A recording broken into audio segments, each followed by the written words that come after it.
Thank you for that kind introduction.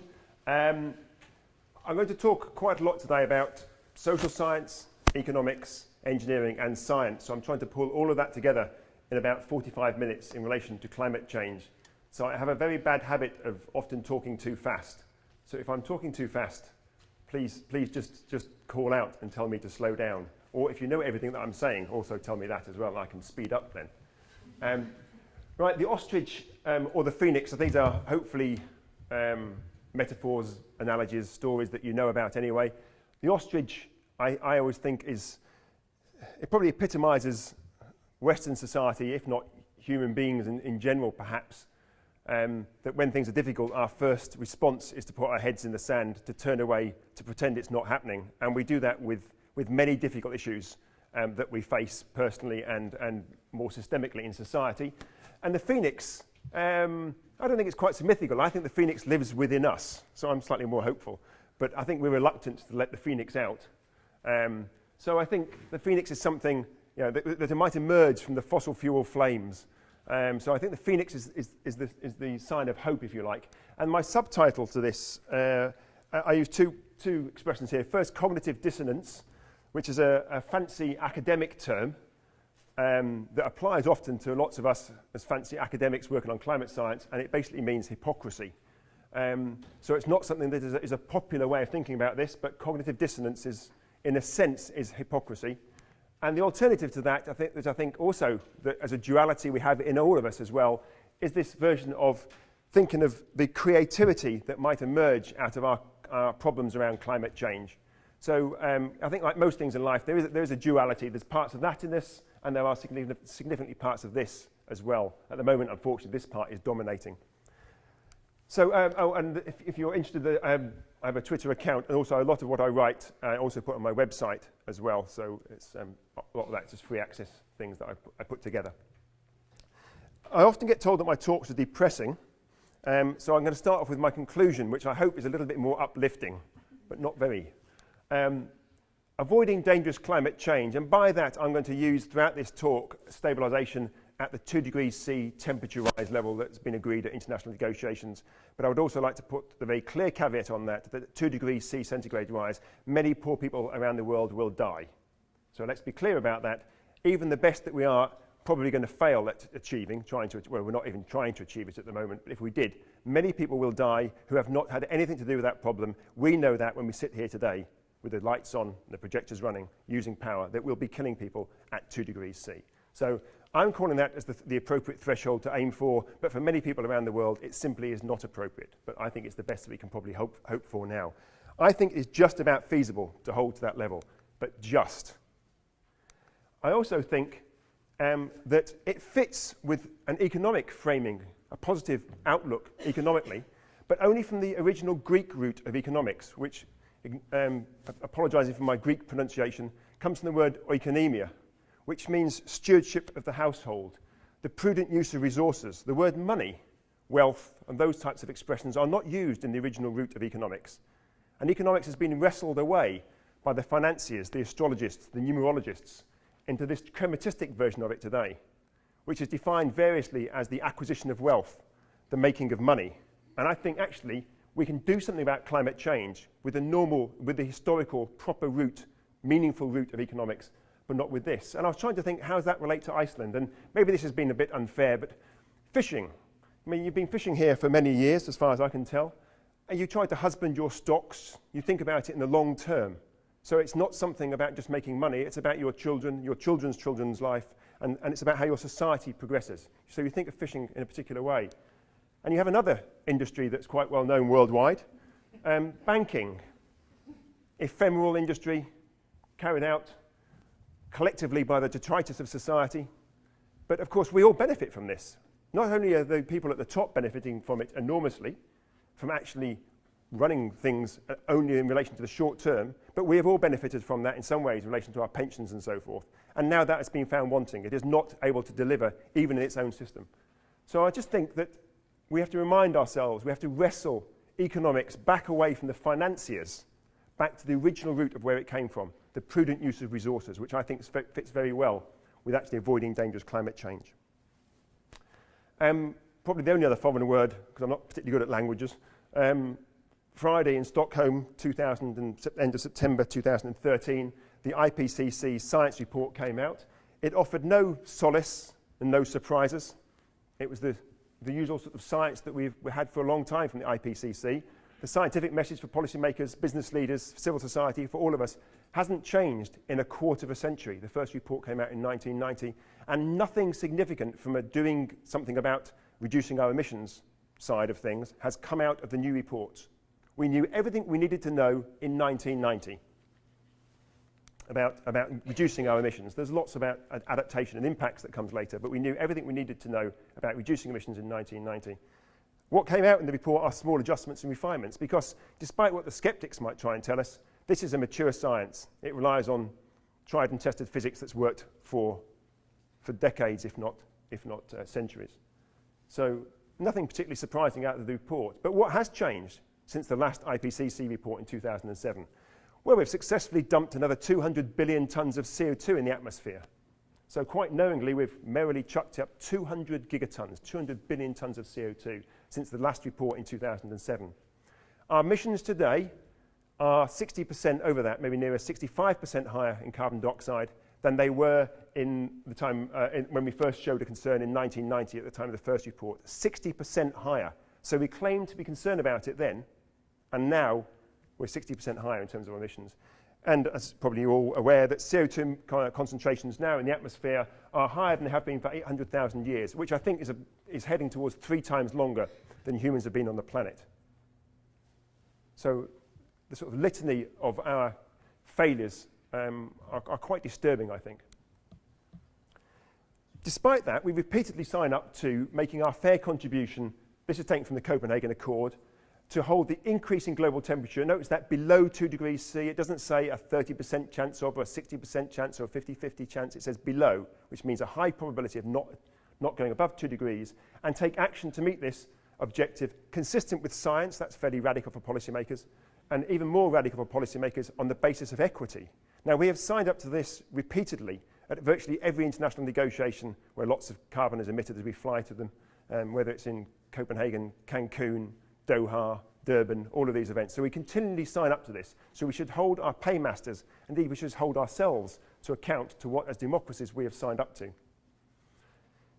So 2 degrees C, which I say is going to be the focus of this talk, my hypothesis is that the only way that we can avoid dangerous climate change that is already going to kill many people anyway, and we have to accept that, and we should not forget that, is that we need deep and immediate reductions in energy demand.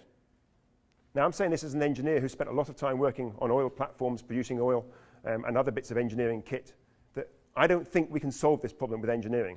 Engineering is a prerequisite for solving it. It is really important, but it is not enough. We need deep and immediate reductions in energy demand, and that is very unpopular, because that means people like us.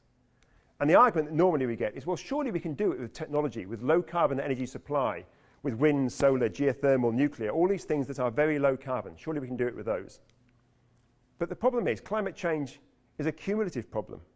We have carbon budgets. It's not about the sorts of targets that certainly in the UK were a major focus, and quite a lot of international negotiations, about what we are going to do by 2050. 2050 is an irrelevant date in terms of climate change. Any scientist who has ever referred to doing something by 2050 should put money into a scientific research box for other people to do proper research from.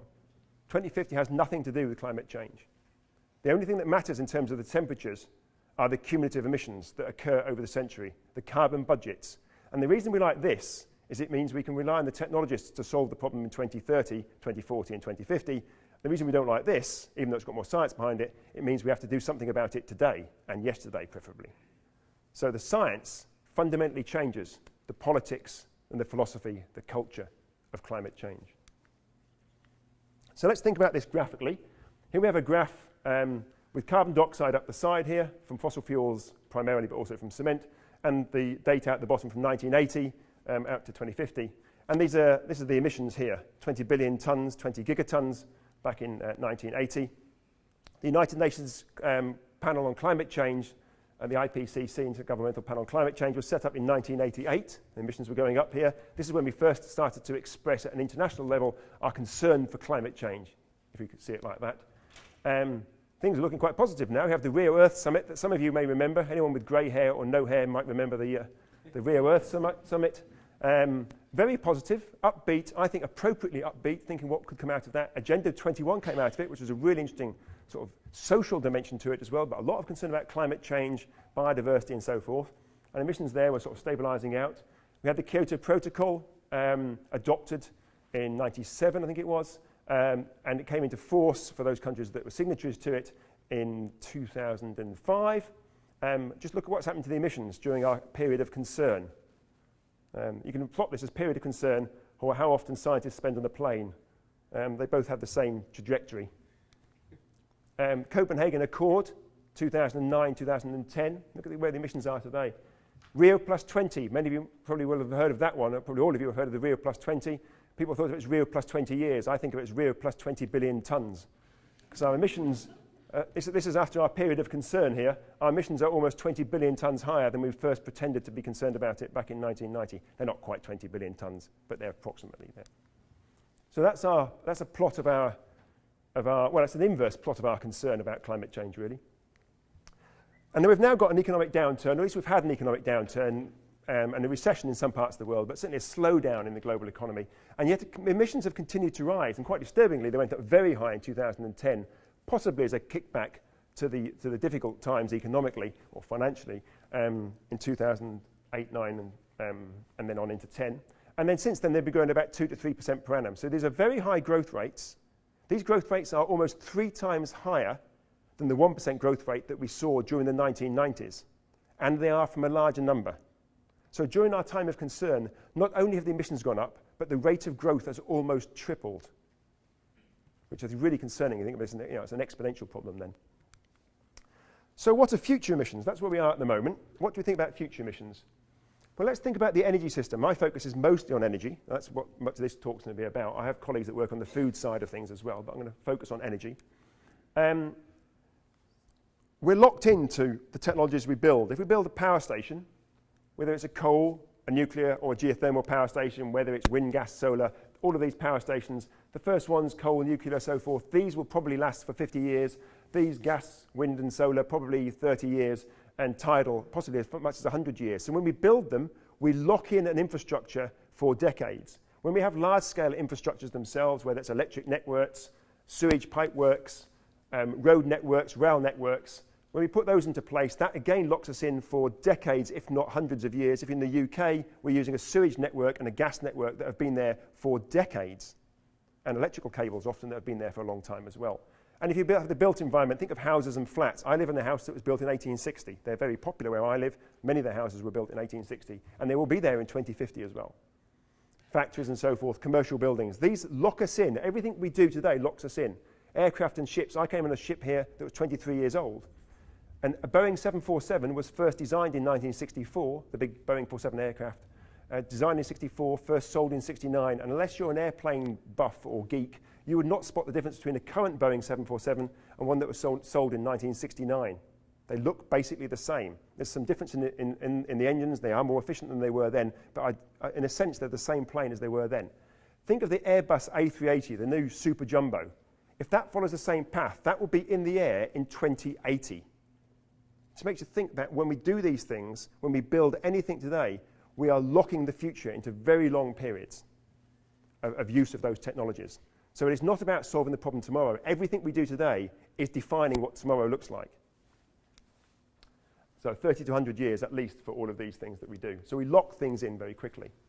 Now, if we think about extrapolating out current emissions at the current rate at 3% per annum, there or thereabouts, and then dropping it off, imagine that there is actually gradually some shift towards a low-carbon future, then you're going to get a scenario that looks something like that. And for those that are familiar with the RCPs or the old SRES scenarios, that's roughly the same as A1FI or RCP 8.5. So this is the high end of emissions that are envisaged by the IPCC. The high end, that's quite a concern because that's just business as usual. Surely the high end should be above business as usual as other parts of the world start to join in with the economic growth that we've enjoyed in the West. So I'm quite concerned that our scenarios do not really cover a full family of where we could be going on climate change. There's a question then to ask, is that level of growth realistic? And I'm going to use here an example of the UK, because that's where I come from, and also UK in its usual colonial, arrogant fashion, likes to see itself as a leading nation on climate change. So what is a leading nation on climate change doing? And it's doing a lot of good things. I'm hastening around it. It's doing a lot of good things, but they're rhetorical at the moment. They're not actually about action. What we're doing on action, we've just given tax breaks to shale gas. Shale gas is natural gas. It's 75% methane. When you burn it, you get a lot of carbon dioxide. The plan is to build 30 new gas-fired power stations. We've had the highest investment ever in North Sea oil in 2012 and 13, I think it was. We've reopened a few small Scottish coal mines. We're expanding aviation and ports. We've had emission standards from the EU significantly watered down the standards for cars. We're supporting Arctic exploration because we want to use our expertise in the oil industry to help the Norwegians and possibly the Icelanders get out the hydrocarbons from underneath the Arctic. And we've opened a consulate in Alberta next to the tar sands so we can sell our expertise to the world's most dirty, polluting form of energy that we can so far produce. Now, this is one of the leading nations on climate change. So I would suggest that the curve that looks like that is probably fairly optimistic. So that's what we're doing at the moment on climate change. Let's not pretend otherwise. We have done nothing about climate change since 1990 other than watch the emissions rise. So globally, we're set to some very large amount of carbon dioxide, a budget of something like, and it could be up or down a bit from this, so the usual caveats apply here with some uncertainties around this, but that's the sort of number of tons of CO2. 5,000 billion tons of CO2 to be emitted sometime during this century. Now, if you apply, think of that in terms of what comes out of the IPCC latest reports in terms of carbon dioxide budgets and temperature, then we link that to 4 to 6 degrees C temperature rise. So we're looking towards very large temperature rises by the end of the century. Now, whether it's 3.5 or whether it's 5 or 6, we're not sure, and that uncertainty will remain. But it's a very high temperature increase by the end of the century. That is where we're heading at the moment. And yet, for a likely chance of what we sign up to, what we keep telling the poor people of the world we're going to make sure we deliver for them, when we're being dishonest to them, we could only emit 1,000 gigatons. That's the most. In fact, that 1,000 gigatons taken from the IPCC report goes from 2011. We're in 2015. We've already used up about 15% of that budget since 2011. 15%. So we're already much lower than that. So recent history supports the view from the IEA, the International Energy Agency, that the CO2 trend is perfectly in line with a temperature increase of 6 degrees Celsius, which would have devastating consequences for the planet. Whether it's 4, 5, or 6, who knows exactly, but very large temperature increases, but certainly devastating consequences for the planet. Now, the IEA, who are not a left-wing think tank, they are normally quite conservative in their views on these things, are speaking out very significantly on climate change. It's really worth reading some of the things that they're saying on climate change now. So what about 2 degrees C? That's the 4 to 6 pathway. That's the 1,000 gigaton pathway for 2 degrees C. Look at the gap between those two, just an enormous. That's where we're knowingly heading. We're all part of this, and that's where we know we have to go from the science, and that's where we keep telling other parts of the world we're going to try to achieve. The problem with that, and as an engineer this is quite depressing in some respects, is that this part at the beginning, where we are now, is too early for low carbon supply. You cannot build your way out of this with bits of engineering kit. And that is quite depressing, because that leaves us with the social implications of what do we have to do otherwise. But I just want to test that assumption. Just think about this. There's been a lot of discussion, I don't know about within Iceland, but in the UK, quite a lot of environmentalists have swapped over saying they think nuclear power is the answer, or at least one of the major answers to this. And I remain agnostic about nuclear power. You know, it's very low carbon, 5 to 15 grams of carbon dioxide per kilowatt hour, so it's similar to renewables, and 5 to 10 times lower than carbon capture and storage. So nuclear power is very low carbon. It has lots of other issues, but it's very low carbon. But let's put a bit of perspective on this. We consume in total about 100,000 terawatt hours of energy around the globe. So just a very large amount of energy, lots of energy for those of you that are not familiar with these units. Global electricity consumption is about 20,000 terawatt hours, so 20% of lots of energy. So that's our electricity. Nuclear provides about 11.5% of the electricity around the globe of what we consume, of our final energy consumption. So that means nuclear provides about 2.5% of the global energy demand. About 2.5%. That's from 435 nuclear power stations. to provide 2.5% of the world's energy demand. If you wanted to provide 25% of the world's energy demand, you'd probably need something in the region of 3,000 or 4,000 new nuclear power stations to be built in the next 30 years. 3,000 or 4,000 new nuclear power stations to make a decent dent in our energy consumption. And that assumes our energy consumption remains static, and it's not, it's going up. We're building 70. So just to put some sense on this, you hear this with every technology, whether it's wind, wave, tidal, CCS, all these big bits of technology, these are going to solve the problem. You cannot build them fast enough to get us away from the fact that we're going to blow our carbon budget. And that's a really uncomfortable message, because no one wants to hear that, because the repercussions of that are that we have to reduce our energy demand. So we have to reduce demand now. Now, it is really important, the supply side, I'm not saying it's not important, it is essential, but if we do not do something about demand, we will not be able to hold to 2, probably even 3 degrees C. Now that's a global analysis, and the argument would be, well, we have signed up repeatedly on the basis of equity. And when we say that, we normally mean the poorer parts of the world will be able to peak their emissions later than we will be able to in the West.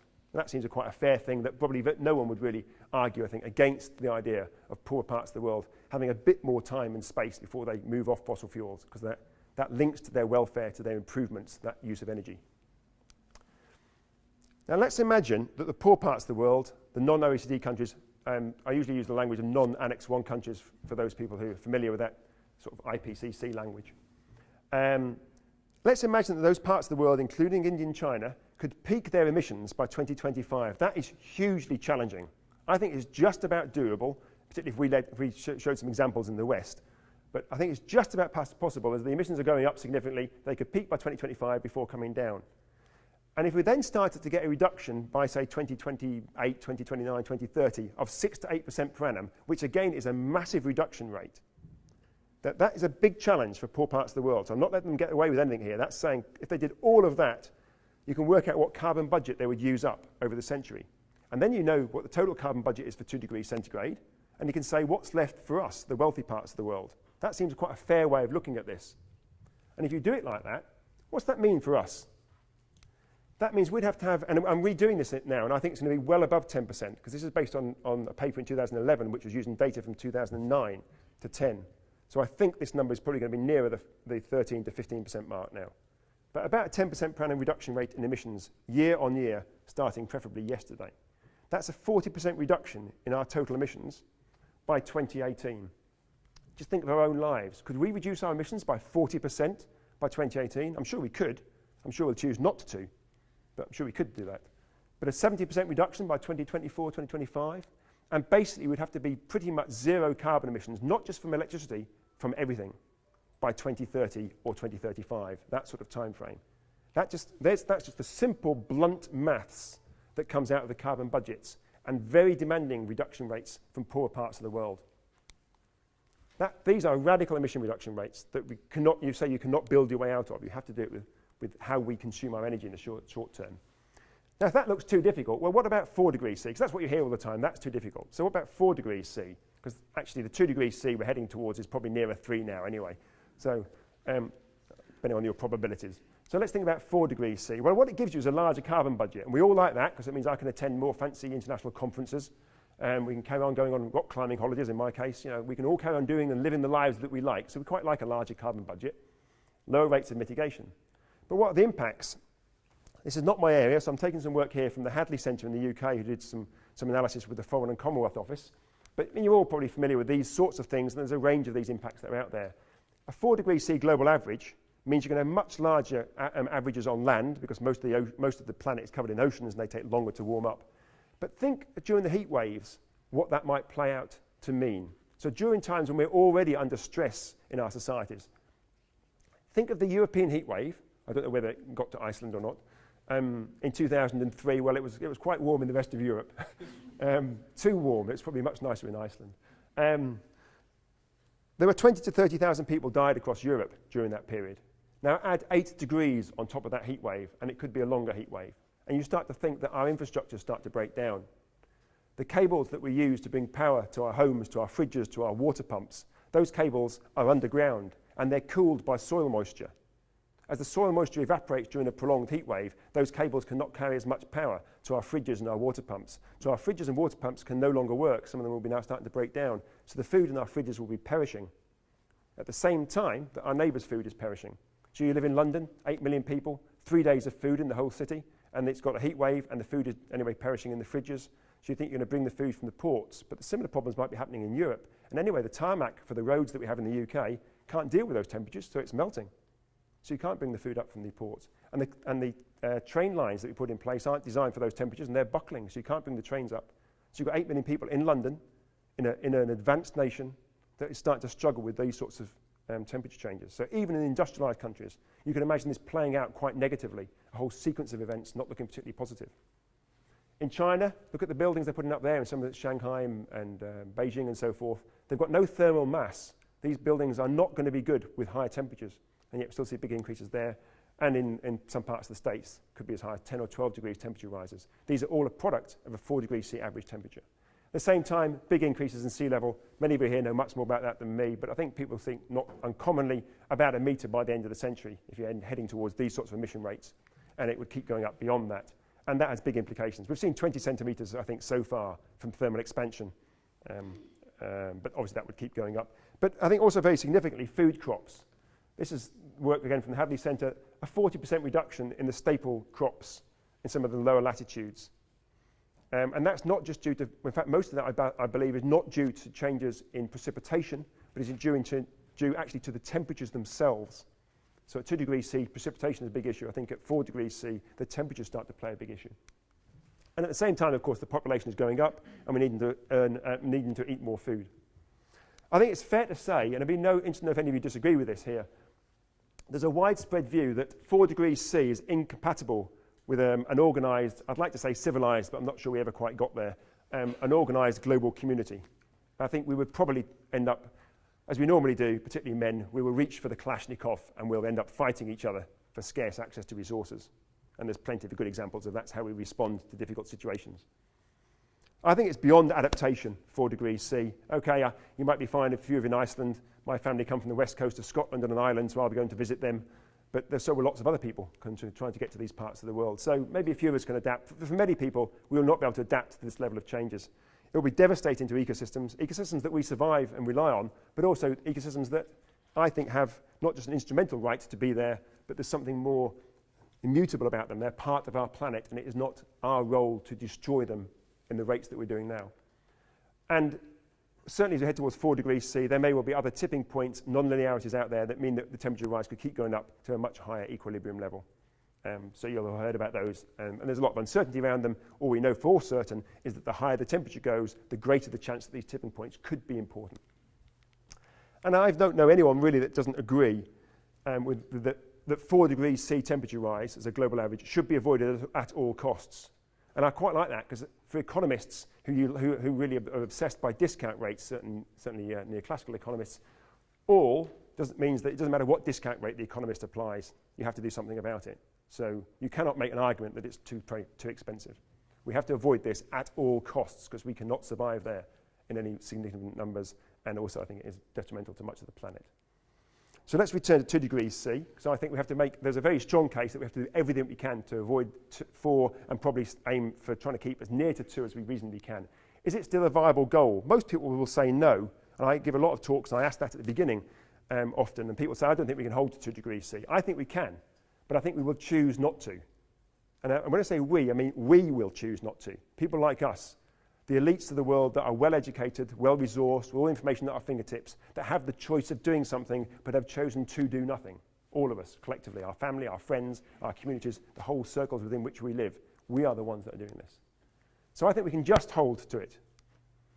And there are three parts of this, which I'm going to just touch on. One is on equity. There's only a relatively small group of the population are responsible for the lion's share of the emissions. And that is changing over time. Technology, I think there's a lot we can do with technology, but much of that is on the demand side, the less sexy end of technology, about toasters, about cars, about the small things that we actually quite often replace, refrigerators, washing machines, that sort of thing. And also I think we have to revisit this concept of growth. I mean, anyone I think who's got a science background has always found that slightly hard to understand how some social scientists in particular disciplines that we should remain nameless seem to think you can have infinite growth on a round planet, but just through substitution. So applying Pareto, if anyone come across Vilfredo Pareto, an old political economist from Italy, and many of you will have used his rule of thumb anyway. I used this for years as an engineer before I knew it came from an Italian economist. 80% and the 80-20 rule. And 80% of something relates to 20% of those involved. Now, it's just a rough guideline. It doesn't always hold. But it doesn't seem too unreasonable for wealth and emissions. And some of the work that's recently come out from Oxfam seems to be along these sorts of lines. It's just as a guideline. 80% of emissions come from 20% of the population. That doesn't seem too unreasonable. And when we've done sort of tests on it, that seems to broadly hold. And I bet if you did a sample of this group here, which would all be in the high emission section, almost all of us probably, I bet there's a huge difference in the emissions within this group here. And that most of the emissions come from a relatively small proportion of the group in this room. But then if you go to inside that 20% and say, does that hold again? Could you run that in that 20%? If you do that 3 times, what you get is a number that actually, I mean, I've been using this slide for years, so it's not just followed the Oxfam slide, but the Oxfam slide recently showed that 1% of the world's population owns 50% of the wealth. And wealth broadly ties with emissions, but not that closely. So this is just a very, very approximate guide to suggest that a lot of emissions come from a very small percentage of the population. I think more helpfully is we should be using a range that something like 40 to 60% of the emissions come from 1 to 5% of the population. Now, we're trying to get some data to sort of underpin this. It's really hard to collect the data on this, and also methodologically it's quite hard. How do you deal with savings? How do you deal with the fact that a lot of people in our sorts of positions, in nice positions as academics, and when we fly somewhere, we might spend a few days holiday there as well. So how do you separate out holiday and work activities? So it's quite difficult to do that, but it seems to give us a guide here, and I think that's quite helpful, because that means you can tailor the policies to the people that emit. But who are they? If you know who they are, we can think, well, what do they do? What do we need to do to reduce their emissions? Well, let's have the first group in there. Yeah.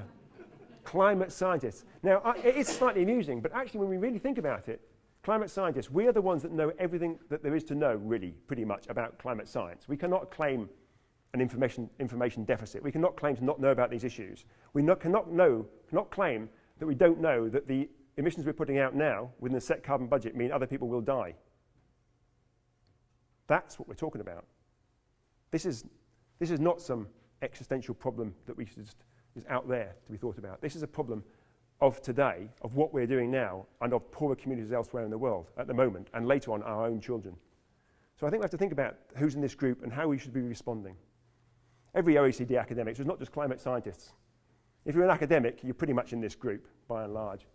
If you take a long-haul flight, I've just adjusted that recently because people said maybe the short-haul flights don't quite hold, but generally if you take short-haul flights, you also take long-haul flights. You also use taxis, you probably live in a slightly larger house.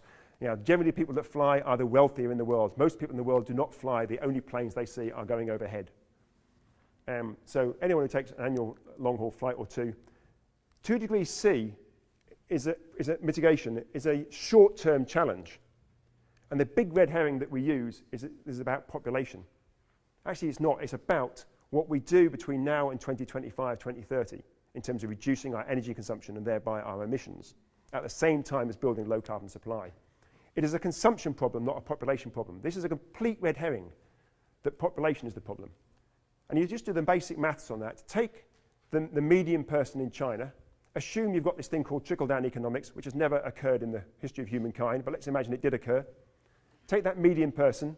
Imagine you have 7% per annum growth in China and see how long it is before the median person, larger numbers of them, start to own cars and refrigerators. It won't be before 2025, 2030, by which time we will have to have made a major switch to low-carbon energy supply. And then it doesn't matter from a carbon perspective, maybe from a sustainability, but not from a carbon perspective, if they have cars and refrigerators, because they'll have to be low-carbon by then. So if we're serious about 2 degrees C, it is a consumption problem, not a population problem. That's not just to say that it doesn't affect China. There's 300 million people in China who live like we do in the UK or in Iceland, but there's 1 billion people who do not.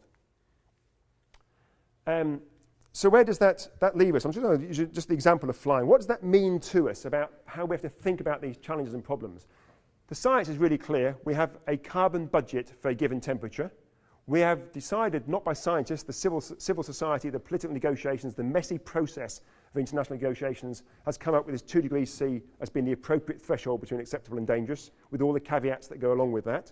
We have a carbon budget that comes with it, and therefore We know when we fly somewhere, or when we take a taxi or somewhere, or when we buy a bigger house and heat more of that house, which is less of an issue in Iceland because you have geothermal heating, I'm aware of that. But generally when we do these things, when I fly to a rock climbing event with my friends, we can either do that or we can have access to energy for the poor people around the world. And access to energy for the poor people around the world gives them better, improved welfare. But in the short term, their access to energy will primarily be fossil fuel. There'll be some renewables, but primarily it's going to be fossil fuel. So every ton we use doing an activity here means that we think the poor people should remain poor for longer if we're going to stay in the 2 degrees C carbon budget. And if we think we're not going to stay in the 2 degrees C carbon budget, every time we fly, we think that these people should suffer more from the impacts of climate change. That is the conscious decision that we are putting our heads in the sand about as an ostrich. We have to make that decision when we choose to emit over and above what we think is a reasonable level for a typical human being. And we are doing that all the time, but we, of course, we act as the ostrich, not as the phoenix. We can't have both. And that's quite a depressing message, but I think quite uplifting in some respects because it gives us a framework within which to think about these things. But technology can do a lot, and which I'm quite pleased about as an engineer. I'm going to touch on just two things. Cars. Now, okay, we should be driving, we should be going by public transport, we should be travelling less, perhaps, as well. So lots of other things we should be doing, but I'm just going to look at something really simple in terms of cars and refrigerators. Two very exciting subjects. They are to me, but perhaps not to other people. I'm also quite interested in cement, another very interesting subject. So private road transport. In the EU and the US, it represents, this is from private cars, about 12 to 15% of emissions, so a significant chunk of emissions. It's often said that it's intractable. There's nothing we can do really significantly quick about cars. That's why we should look at power stations, because they're easier. And I think this is just fundamentally wrong. This would have changed more recently now, but there are 270 petrol and diesel cars that emit below 100 grams of carbon dioxide per kilometre that they travel. The average in the UK is 168 grams. The average in the States is 212 grams. The new, very weak rules that have been watered down thanks to BMW, Mercedes, Volkswagen, and spineless MEPs is going to be 130 grams. But we have already petrol and diesel, not electric, not hybrid, 270 models. These include every single category except for the very large sports SUV category. But every other category is now in that group there. So we can do that with existing car infrastructure. It's also worth bearing in mind, and I don't know what it is for Iceland, this holds for, I think, all of the UK and pretty much most of continental Europe, that 60% or so of the vehicle kilometres travelled by cars are travelled by cars that are under 8 years old. So the natural replacement cycle for most of those kilometres is quite quick. And that's the same for a lot of end-use appliances. Unlike power stations, which last for 25, 30, 50 years, most of the other things that we buy, laptops, little devices like this, the material things that we buy that use energy last between 1 and 5, 8, maybe 10 years at the outside. Just think of applying some standards to this intractable sector. If you use the standards, if you said 100 grams was the maximum you could have, and we're going to tighten that up every single year, so give a market signal to the industry, there would be no additional capital cost. These cars are actually slightly cheaper to buy than the average ones that we're buying. So no additional capital cost, no new infrastructure, a reduced operating cost. We have to consume a lot less energy because we don't have to buy as much fuel because the cars are more efficient. They have identical infrastructure, the same petrol stations and diesel stations, so there's nothing different about what you have to do. You can have less of them because you don't have to stop as often because they're more efficient. No employment changes because the same factories that make the inefficient cars that we so love, particularly men, are the same factories that make the efficient cars as well. They're made next door to each other. And effectively, they almost look the same a lot of the time now. And they're the same companies that are doing it. This is an intractable sector, so we're told. Yet this is so straightforward that any politician who had a spine and thought that this was a serious issue could actually drive this sort of thing through. Look at the reductions. You would have a reduction of about, in 10 years, of about 50 to 70%, depending where you applied it, the US or UK or Europe, because the US cars have much more scope for improvements in efficiency. But a very large reduction in emissions in 10 years with no change in technology, no change in infrastructure, doing just the same that we do today. And yet we have chosen not even to do that. So that's an intractable sector. I think that's a really easy sector, and we should be driving less as well. The other thing to think about this is we have a labelling system for a lot of appliances. Refrigerators is a good example. They use about 17% of electricity in the UK homes is used by refrigerators. And an A++ refrigerator uses 80% less energy than an A-rated refrigerator for the same size. So why are we selling this rubbish? Because we believe in freedom of choice. We don't believe that governments should put in rules. Why not just have a standard that says you cannot have any refrigerator that's sold has to be at this level? And just tell the manufacturer that it's going to be tightened up at 10% every single year. Now, they'll squeal at first, but then they'll just do it. And then if you ask them 10 years later, would you like us to take the standard away? They'll say no, because it actually provides a level playing field for them to think about their technology and their investment. So we should be doing this with refrigerators. And these refrigerators cost no more than these. The difference in price is primarily related to, is it a retro refrigerator? Does it look a bit old-fashioned, make it look trendy? Does it have a juice chiller or an ice cube maker or some other essential gadget in our fridges? So big appliance opportunities there. And if you had a phase out there, just as a standard that phased these out, said all new refrigerators have to be at the high standard, then you'd save about 60% in 10 years. So these two sectors that are supposed to be quite tricky, just two I've chosen here, can be achieved at no change to what we normally do in our lives. Now, there are lots of things that we need to change in our lives as well. This is not enough. But I'm just going to show here, technology can make massive adjustments, but we have chosen not to use them. Now, the last one is growth, which I think is a real problem for us, but actually opportunities exist at the moment. There's a sort of a misguided proxy, I think, for welfare growth. Many climate economists, I won't go into naming them now because we have a lot in the UK that talk about this, but it's very common, and if you look at the integrated assessment models that inform a lot of governments, there's effectively an embedded assumption here that any reduction rate, mitigation, reduction in carbon dioxide, of over 4% per annum is incompatible with economic growth. Have any of you heard of the Stern report? Well, Nicholas Stern holds broadly to that view, and so does the Committee on Climate Change. And that's why the reduction rate, so when emissions go up and then whenever they come down, for almost every single scenario is never more than 4%, occasionally touch on 5%, because they've been guided by economists, the same thing. The first two are cheaper to employ and just as reliable, at least for these sorts of problems. So we've been told by that. But what I find interesting here is the economists' economy is stalled. These people are dragged out on television and radio programs, I'm assuming in Iceland, like in the UK, to explain the economic collapse that they presided over. And why on earth are we listening to what they have to say? Alan Greenspan, the head of the Central Reserve, probably one of the most eminent economists in the world, said in a Congress hearing that he'd found a fundamental flaw in his model. Markets do not self-regulate. Now, I think anyone who's got a pet dog, their pet dog will know that markets don't self-regulate. Yet one of the most eminent economists found that as a fundamental flaw. He was shocked by this fundamental flaw as well, apparently.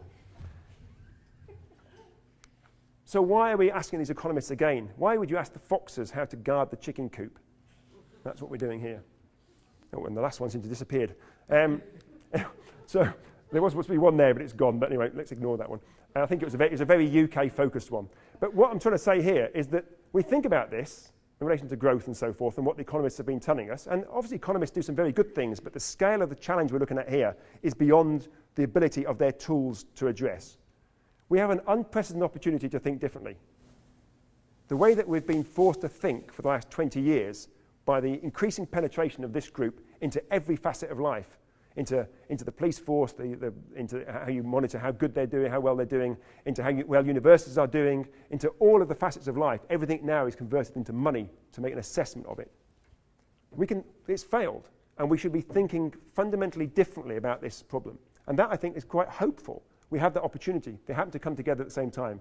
The climate calamity in terms of doing something about it, and the economic collapse. But at the moment, we're choosing not to. We're choosing to go back to the same charlatans to try and ask how we should solve this problem. Growth also subsumes a whole host of social goods. It assumes welfare, health, life expectancy, employment, income, equity, security, literacy rates, how good we feel about crime and so forth in our society. These are the things that matter to most of us in our lives, things that can't be valued. I doubt many of you here who have children have a particular value for one child compared to another child, or compared to your partner. You don't put a pound sign on those. An environmental economist would do. But none of us do that. In fact, the most important things in our lives do not have a numerical value and could not be numerically valued. The problem with growth is you have to convert everything into money. It takes the heterogeneous world, the rich world within which we live, that is made up of many things, and converts it into the homogeneous euro, pound, or krona. And that is a real mistake, and we need to be escaping that as being the premise for how successful our society is doing. So we need to break away from that version of looking at growth. Growth itself has no meaningful value. So I'll come back to the last two slides, I think, now, which you'll be pleased to hear. We need a radical plan for 2 degrees C. I would suggest we need 2 phases. The first phase is particularly unpopular amongst people like us because we are the high emitters by and large. And that means we have to reduce our energy demand. And we just need to be doing it now. We should have started doing it before. And that is difficult. That is not easy for us. That means some very significant changes to how we are living our lives. I think our lives can be richer in some respects, but also in other respects they're going to be poorer. It's difficult, but we have to bear in mind that every time we emit an extra tonne above what we think is reasonable for us, someone else has to pay that cost, and it'll only ever be a poor person. But at the same time, we need a Marshall-style plan, for those that are old enough to remember the Second World War, which probably aren't many of us here, including me. I wasn't there then. I may look like it, but I wasn't. So a Marshall-style plan to rebuild our energy infrastructure to be low carbon. So we need to build that infrastructure, the power stations, the nuclear, the coal, not the nuclear, the CCS, the renewables, the wind, the geothermals, all of these things. We need to be building these at a phenomenally fast rate and thinking about how we link them together as a system that links to how we use energy ourselves. So we've never been able to do this before in the past, but we need to be doing that now. And I think if you put those two together, we have an outside chance of avoiding dangerous climate change. But that choice is up to us. It's not something that's just for the politicians, because effectively we are the politicians. We are their friends, their families. They are people like us, educated in the same universities, the same sorts of backgrounds by and large. Ultimately, we have to escape the shackles of a 20th century mindset if we're going to solve the problems of the 21st century. The 20th century was dominated very successfully by reductionist thinking. The problems that we face in the 21st century are systemic. Some of them are reductionist as well, but many of them are systemic. And the tools of reductionism are not always helpful in trying to address systemic problems. So from a university perspective, it's really interesting because we need to think quite differently about how we silo off our forms of knowledge and, more importantly, I think, our forms of understanding. This will demand leadership, courage, innovative thinking, engaged teams, and very difficult choices.